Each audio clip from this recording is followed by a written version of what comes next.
I want to read to you from Luke 12.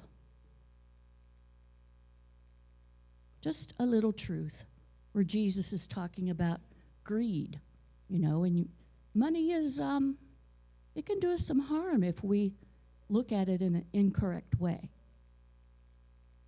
And Jesus was teaching, and he was teaching some wonderful things, but someone just broke in and interrupted. Just then someone spoke up from the crowd and said, "Master, you should tell my older brother that he has to divide the family inheritance and give me my fair share." You think Jesus would do that? He's Jesus. But he answered and said, "My friend, you can't expect me to help you with this. It's not my business to settle arguments between you and your brother. That's yours to settle." And then he said to all the people, "Be alert and guard your heart from greed, and always wishing for what you don't have, for your life can never be measured by the things you possess." And then he spoke a really good parable. But it occurred to me that, Jesus could have said, according to the law, this is what your brother should do, because the law was a big deal in those days. And even the woman who was brought to him and thrown at his feet for adultery, he did not use the law to punish her. He used mercy.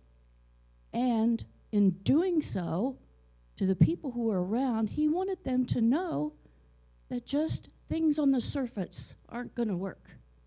We need to go down deep inside and let the Spirit of the living God change us so that that fruit is in us and there to be shared. So you don't go around killing people who do wrong.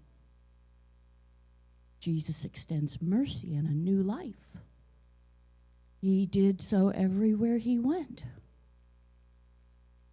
And, those 10 commandments, like Jane said, I think each and every one of them comes down to idolatry, looking to something else instead of God. And if you let any of these things, such as covetousness, did I say that right? Covetousness. If that gets in you, it's a little hook. It's a snare. And pretty soon you are overtaken with ugly, big time ugly. And probably a host of demonic to come with it that makes it worse and worse and worse until you're consumed.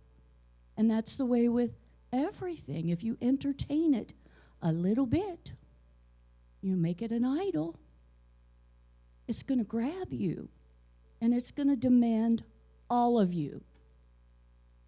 But how many of you remember the days when we used to go to the altar? We don't see that too much anymore, and I miss it, because that's where you got your pride broken. You had to get out of your seat, come up here and cry until you looked really bad.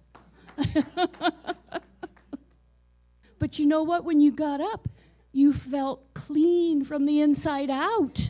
Not just a shower with Dial. You were clean from the inside out, and you felt it. Oh, Jesus, you're so wonderful. This is so wonderful. He's so good to us. And I know you all want to be lovesick with him. Did you ever have a crush when you were little, and all of a sudden you couldn't eat or you couldn't sleep because you were so much in love? That's how I want to be in love with Jesus. Even food and water, the things that keep you alive, you didn't want it. All you wanted was that love. That's what we want. That's what I want. I want to be lovesick with Jesus. Have all of us, Jesus, all of us.